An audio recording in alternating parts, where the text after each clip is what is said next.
എല്ലാവർക്കും വിനീത നമസ്കാരം. ശ്രീമദ് ഭാഗവതം ദശമസ്കന്ധ ഉത്തരാർത്ഥം അധ്യായം 84 ശ്ലോകം 23 മുതൽ 29 വരെ 7 ശ്ലോകങ്ങൾ നമുക്ക് നോക്കാം. അങ്ങനെ മുനിമാരുടെ സ്തുതി തുടരുന്നു. യോന്ത പ്രവിശ്യ മമ വാചമിമാം പ്രസുപ്താം സഞ്ജീവയത്യാഖില ധരസ്വധാംനാ അന്യാംശ്ച ഹസ്തചരണശ്രവണത്വഗാദീൻ പ്രാണാൻ നമോ ഭഗവതേ പുരുഷായ തുഭ്യം കൃഷ്ണായ വാസുദേവായ ഹരേ പരമാത്മനെ പ്രണതക്ലേശനാശായ ഗോവിന്ദായ നമോ.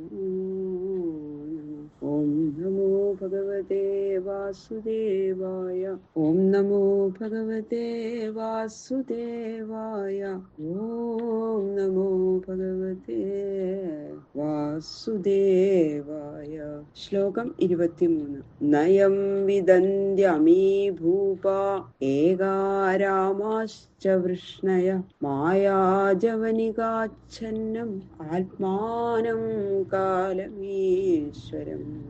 അങ്ങയോടുകൂടി ഓരോ സ്ഥാനത്തില് വസിച്ച് ഭക്ഷണം, കിടപ്പ്, പ്രവൃത്തികളെല്ലാം ഒരുമിച്ച് കഴിച്ചുകൊണ്ടിരിക്കുന്നവരാണെങ്കിലും ഈ രാജാക്കന്മാരും വൃഷ്ണികളും യോഗമായാകുന്ന തിരശീലയുടെ ഉള്ളിലിരിക്കുന്ന കാലസ്വരൂപനും സർവാത്മാവും സർവനിയന്താവുമായ എന്തിനുവേണ്ടിയാ അറിയുന്നില്ല. ഒന്നിച്ച് കഴിച്ചു കൂട്ടുണ്ടെങ്കിൽ അവർക്കൊന്നും യുധിഷ്ഠിരാദികൾക്ക് അങ്ങേ വേണ്ട പോലെ മനസ്സിലാവണില്ല. ഒരുമിച്ചിരിക്കുന്ന ഇവര് കൂടി അറിയാതിരിക്കുമ്പോൾ പിന്നെ ദൂരെ ഇരിക്കുന്ന ഞങ്ങളെ എങ്ങനെ അറിയാം? അതിൽ അത്ഭുതമല്ലേ എന്ന് പറയാണ് മഹർഷിമാര്. യഥാശയാന പുരുഷ ആത്മാനം ഗുണതത്വദൃക് നാമമാത്രേന്ദ്രിയാഭാതം വേദരഹിതം പരം.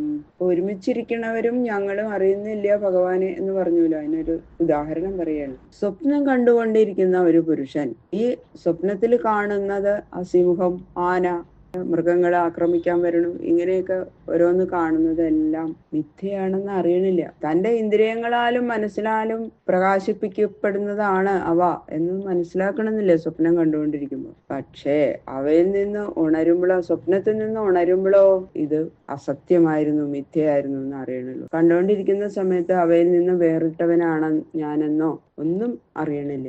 അതുപോലെ ഏവം ത്വാ നാമമാത്രേഷു വിഷയേഷ്വിന്ദ്രിയേഹയാ മായയാ വിഭ്രമച്ചിത്തോ ന വേദ സ്മൃത്യുപപ്ലവാത്. ഇങ്ങനെ വാസ്തവത്തിൽ ഇല്ലാത്തവയും നാമമാത്രങ്ങളുമായിരിക്കുന്ന ഈ ദേഹാദി വിഷയങ്ങളിൽ ഇന്ദ്രിയങ്ങൾ കൊണ്ടുള്ള പ്രവൃത്തി രൂപമായ മായ നിമിത്തം നിത്യമായും അനിത്യമായും ഇരിക്കുന്ന വസ്തുക്കളെ വേർതിരിച്ചറിയുന്നതായ വിവേകം അപ്പോൾ നശിച്ചു പോകും അല്ലെ.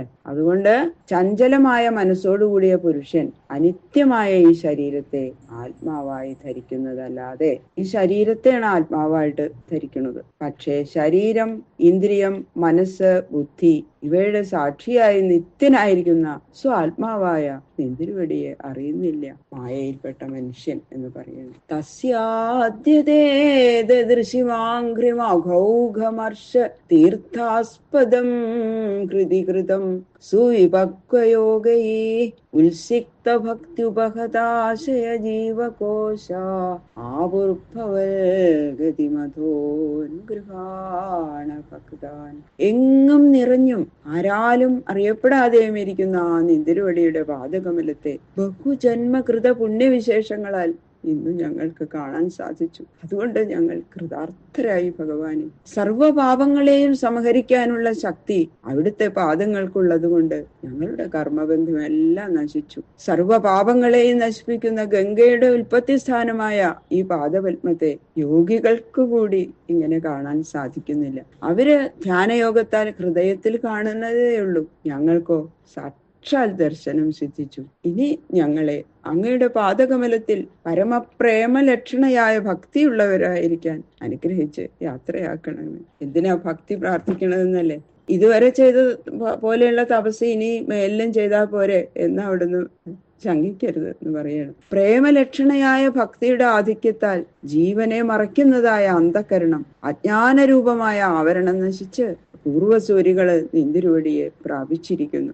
അജ്ഞാനത്തെ നശിപ്പിക്കാൻ അവിടുത്തെ പാദത്തിൽ വർദ്ധിച്ചു വരുന്ന ഭക്തി മാത്രമാണ് സമർത്ഥമായിട്ടുള്ളത്. ആവരണം നശിച്ചാൽ മാത്രമേ സായുജ്യം സിദ്ധിക്കുള്ളൂ. അതുകൊണ്ട് ഞങ്ങൾക്ക് അവിടുത്തെ പാദത്തിൽ ഭക്തി ഉണ്ടാവാൻ അനുഗ്രഹിക്കണമേ, അനുഗ്രഹിക്കണമേ എന്നതാ മുനിമാര് പ്രാർത്ഥിക്കുന്നു ഭഗവാനോട്. നമുക്കും ഇതൊക്കെ തന്നെയാണ് പ്രാർത്ഥിക്കാനുള്ളത്. ശ്രീശുക ഉവാച ഇത്യനുജ്ഞാപ്യദാശാർഹം ധൃതരാഷ്ട്രം യുധിഷ്ഠിരം രാജർഷേ സ്വാശ്രമാൻ ഗന്തും മുനയോ ദധിരേ മനഃ. ശ്രീ ശുഖബ്രഹ്മർഷി പറഞ്ഞു, ഹേ രാജശ്രേഷ്ഠ, മുനിമാര് ഇപ്രകാരം ശ്രീകൃഷ്ണ ഭഗവാനോടും ധൃതരാഷ്ട്രരോടും ധർമ്മപുത്രരോടും യാത്ര പറഞ്ഞിട്ട് അവരവരുടെ ആശ്രമങ്ങളിലേക്ക് പോവാൻ ഒരുങ്ങി. അപ്പദാ വാസുദേവര് ചെന്ന് അവരോട് ചോദിക്കുകയാണ്. തദ്വീക്ഷ്യതാനുപവ്രജ്യ വസുദേവോ മഹായശ പ്രണമ്യ ചോപസംഗൃഹ്യ ഭാഷേദം സുയന്ത്രിത. മുനിമാര് പോവാൻ പുറപ്പെട്ടത് കണ്ടപ്പോ പുണ്യകീർത്തിമാനായ വസുദേവൻ അവരുടെ സമീപത്ത് ചെന്ന് നമസ്കരിച്ചു. എന്നിട്ട് കൈകൾ കൊണ്ട് അവരുടെ പാദങ്ങൾ പിടിച്ച് പരമഭക്തിയോടെ ചോദിക്കുകയാണ്. വസുദേവ ഉവാച നമോ സർവദേവേഭ്യ ഋഷയ ശ്രോതുമർഹത കർമ്മണാ കർമ്മനിർഹാരോ യഥാസ്യാന്ന തദുച്യതാം. സുദേവര് പറയാണ് മഹർഷിമാരോട്, സർവദേവന്മാരുടെയും വാസസ്ഥാനഭൂതന്മാരായ ഭഗവാന്മാർക്കായിക്കൊണ്ട് നമസ്കാരം. ഹേ ഋഷികളെ, ഞങ്ങള് പറയണത് നിങ്ങള് സദയം ശ്രദ്ധിച്ചു മനസ്സിലാക്കണേ. ഏതുവിധം കർമ്മം ചെയ്താൽ കർമ്മങ്ങൾ ജനന മരണ ഹേതുക്കളല്ലാതെ വരുമോ? അതായത് കർമ്മബന്ധം നശിക്കുമോ? ആ മാർഗം നിങ്ങള് ഞങ്ങൾക്ക് ഉപദേശിച്ചു തരണം. സർവദേവന്മാരും വേദം പഠിച്ചിരിക്കുന്ന ബ്രാഹ്മണനിൽ വസിക്കുന്നു എന്ന് ശ്രുതിയിൽ പറയണ്ടല്ലോ. യാവതീ ദേവത താ സർവ വേദവിധി ബ്രാഹ്മണേ വസന്തി. എത്രയെത്ര ദേവതകളുണ്ടോ അവരെല്ലാവരും വേദവിധി വേദം അറിയുന്ന ബ്രാഹ്മണനിൽ വസന്തി വസിക്കുന്നു. അപ്പൊ ഈ ശ്രുതിയുടെ അർത്ഥത്തെയാണ് സർവദേവേഭ്യ എന്ന് പറഞ്ഞിരിക്കുന്നത്. നാരദ മഹർഷി അതിന് മറുപടി പറയണു. ബാക്കിയുള്ള ശ്ലോകങ്ങള് നാളെ നോക്കാം. സർവത്ര ഗോവിന്ദ നാമ സങ്കീർത്തനം ഗോവിന്ദ ഗോവിന്ദ.